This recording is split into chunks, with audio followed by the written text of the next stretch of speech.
анда ошколордун баарын алып чыгып камай бериш керек, анда сөгүнгөндөрдүн баарын алып чыгып. Чынбы?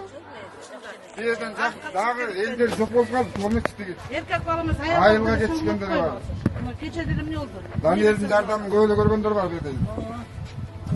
Ушунчалык киреле чүрүлгөн жакшылап болор эмеспи? Ичкимге жамандыгы жок эле, ушунча жыл жашап ичкимге урушкан жок, ичкимге неметкен жок, мисалчычы. Аялым бала чакасы таңдай өзү, чоң баласы тем более жана кичине орчондураак го баласы. Мен кыздарым келип карап берип койчу, жардам кылчу. Ал ачык эле сөз да. Жамандыгын көргөн жокпуз. Бул баланын аябай пайдасынан көрүп. Электе курбандыгыңды чалып берип жүрдү, эт таратып эле, жүрбөдүңөр Балдардын байрамында ар жыл сайын ушу эң жакшы шоколаддардын алып өзүнчө пакет кылып 40 50 балага таркаткан. Билесиңерби, баарынан эң жакшы конфеттерин алып туруп балдарга дайын эмелерде балдардын байрамында, июнь байрамында. Анан кулман айтты, түнүндө болсо да кайсы вакытта союп бүтсө дагы ушул жерде бизден сурайт эле да, эже кайсы үйдөгүлөр муктаж деп биз барып айтып берип, түн болсо да ошол үйлөрүнө жеткизип берип, ушундай жакшы жардамдарын берген. Эми бул деле баягы Кудайдын берген бир сыноосу, Аллахтын сыноосу. Бирок кечиримдүү болуп кош керек, бир жолку ушунча элге жакшылык кылып, ушунча бир жакшы маселе көтөрүп, ушу жетим жесирлерге, камсыз болгон азгансыл үйлөргө жардам берейин деп атканда, ушундай болуп калган туура эмес. Бирок бул кечиримдүү болуш керек да. Мына ороз айы келе атат, орозонун ичинде кечиримдүү болгула дейт. Ошон үчүн биз дагы ушул кечирип коюшунда өтүнөбүз. Мамлекеттин акчасын жеп, канча пайдасын көрүп, мисалы үчүн миллиондор жигендер деле жигат го. Ага караганда бир тилинен кетип калды дейм. Кечиримдүү болуш керек да, сабырдуу. Аялдар менен сыгылат. Ал бардын эле сыгын атпай, бир сыгынга Андай болсо баардык сөгүнгөн адамды ал ушул жерде киричилик жүргөн, башкалык жүргөн, эч ким мени жакшылап алабынчы, эч ким жаман. Мисалы үчүн ушунча жылдан бери неметип жүргөнүм. Биз ушул Даниэлдин эмелери болот элек, кошуналары. Бул жашыбайлар бизди 5 жылдан бери комшу болуп жашайбыз. Анан мен билишимче Даниэль дайыма ушул курбан айт майрамдарда эме кылып бул жерде муктаж семьяларга аябай жардам берип жүрчү, колу ачык, жакшы бала болчу. Андай жаман жактарын да уккан эмеспиз. Анан ушул чоң баласы ооруп, булар жаш болуп эч кандай жаман жактарын да көргөн эмеспиз. Анда сөгүндү деп бизди алып барып камап коюшкан да. Ооба, мына Дулатбай ака бат-бат сөгүп турат, биз унутпайбыз. Уже тазап кеттик, тазап кеттик. Бирден мынтип отурса. Мына рак болуп ооруйм мен. Аябай пайдасын көрдүм бул баланын. Жамандыгын көргөн жокпуз бул баланын. Ушул жердеги үй бүлөнүн атынан мен өзүм бир эме үйүнгө алып сүйлөп коеюнчу. Мен өзүм аты жөнүм ушу Тургунбай Бакытмын. 7 апрелде 10-жылы ок жегенмин. Оор жаракат алгам. Экинчи группадагы майыптыгым бар. Бул азыркы болуп аткан жумуш боюнча Даниэлдин Ажиев Даниэль, бул биздин кошунабыз болот эле. Бул баланы 8 жыл калп айтпасам 8-9 жылдан бери мына ушул жерде мына Реосенердин үйүнөн үй алып ушул жерде жашап атат. 2 баласы бар, апасы болсо күйөөсү жок, жесир аял, жакшы тааныйбыз. Даниэлдин болсо 2 баласынын бирөөсү болсо инвалид болуп калды. Эми ал жаш баланын ушундай кылып кетирген күнөөлөрүн, айткан сөздөрүнчү биз мынтип ойлойт элек да. Бул деген жаштык кылып койду биринчиден. Бул дагы баягы жумуш алдында өзүнүн бир кыймыл аракетинин артынан бир тил табышпагандыгы үчүн ушундай агрессивный сөздөрдү сүйлөп алды окшойт го биздин эмебизче. Анан бул баланы негизинен биз эч кандай жамандыгын көргөн эмеспиз. Мына ушул жерден кирип чыгат үйдөн.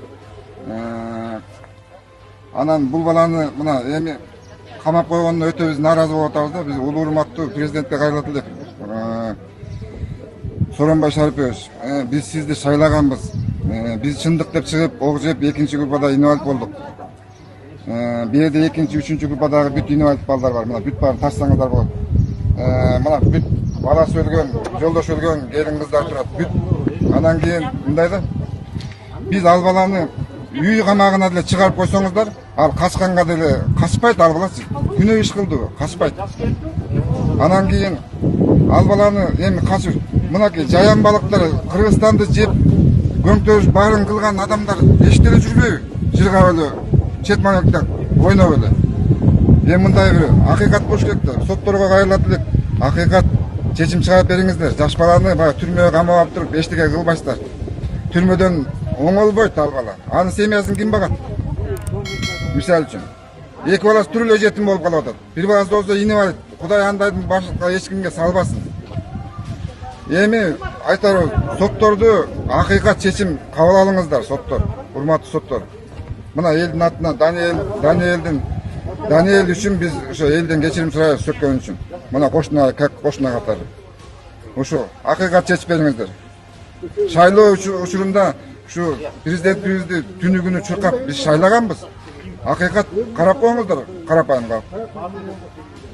Bu баланы деле жамандыгын көргөн жок. Бул бала көп бизге жакшылык кылды. Биз бул баланы эч ар кандай мындай жамандыгын көргөн жокмун.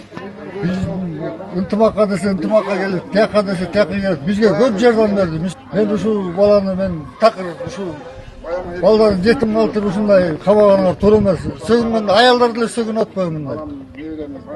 Болбойт да муну силерде сураныч. Мына мен рак оорусу менен ооруйм. Мен ушул убакка чейин жардам берип жүрдүм мен. Ал баланы жакшы билем мен.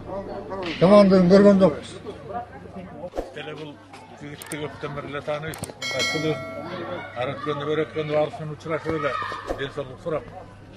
Куран окуткан убакытта тиги бала көп эле жерден жардам берип жүргөн жигит эле мындай кандайга эмоция калтырып койду экен эми. Өкмөт деле дайын жок эле ошону төрө майда чүйдага кичине кое берип эле койгон оңго мындан кыйындарды эстеке кала алышпайт анан турганда семьялуу жакшы жигитти камаганда эмне пайда. Кошуналардын баардыгы сүйсөлөр мындай жок бала эле эмне болуп кеткен. Ошон үчүн баары жогул айтып аткан кишилер колунан келсе соттор деле карап кичине штрафын салабы предупреждение берсе иш кылып чыгарып берсе деген оюбузда биз кошунабыз. Даниэль деген жакшы бала болчу айлана. Баарыбыз кошуна болуп жашадык бу жерде. Мындайын көргөн эмеспиз. Элге жардам берген жакшы бала болчу. Эми ал баланы эми бир сөгүнүп койгон экен, ошонусун кечирип эле мына кичинекей жанагы инвалид баласы бар. Дагы балдарын караш керек да багыш керек. Эми ошону кечирип эле койсун ушул сөздү. Биз кошуна болгонбуз, баардык жакшылыктарын билебиз аны. Баарыбызга жардам берген жакшы бала болчу. Биз бу жерде жалаң ушул күйөө өлгөн, балдары өлгөн, ошондойлордо жашайбыз бу жерде айланай. Ок тийгендер мына жакшы бала болчу да, жакшы кошуна болчу. Эң жакын кошунасы болом, мен аябай жакшы билем Даниэлдичи. Ушу келгенден бери бир жаман жагын көргөн эмеспиз. Үй бүлөсүндө жакшынакай тартиптүү, тарбиялуу бала болчу өзү. Эч ким менен урушканын, сөгүнгөнүн деле көргөн эмеспиз саламдан башка. Анан жардамды көп эле берди. Бу жерде биз муктаждар көп жашайбыз да. Анан аларга мына былтыр эле өз колу менен чоң мал союп алып тиги орозодо курбандык кылып эт таратты.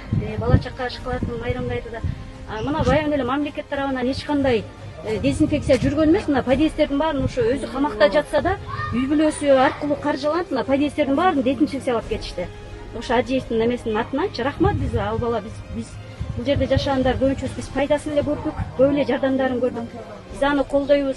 Эми кечирим сурайбыз ушу эми Даниэлдин атынан. Жаңылбас жак болбойт дейт, ачуу калтырып койду, биз кечирим сурайбыз. Анткени көп жакшылыктарын көрдүк. 2010-жылы 7-апрелде жолдошубуз каза болгон, биз деле 4 балдарыбыз бар. Эми бала ошентип отурабыз, эми кандай кылып. Эми ошондо бир жакшы, эми бир эле ал бала эмес, анын кыздары деле башкасы деле сөгүнүп эле жүрөт. Эми бир эле сөгүнгөндө эле, сөгүндү деле кармап алганда эле болбойт, бирокчу 1-2 жыл эскертүү кылып койсун. Эми ошо баардыгы эле эме кошулат менен. Даниэль деген Даниэлдин жамандыгын көргөн эмеспиз биз. Көбүнчөсү эле жакшылык жактарын көп көрчүбүз. Кошуналарына аябай жардам берип турчу.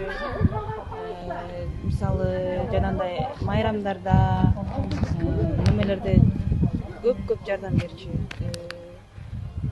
Жетишпеген үй бүлөлөрдү постоянно карап турчу. Ошо мен мисалы Даниэлден көп жардам алгам.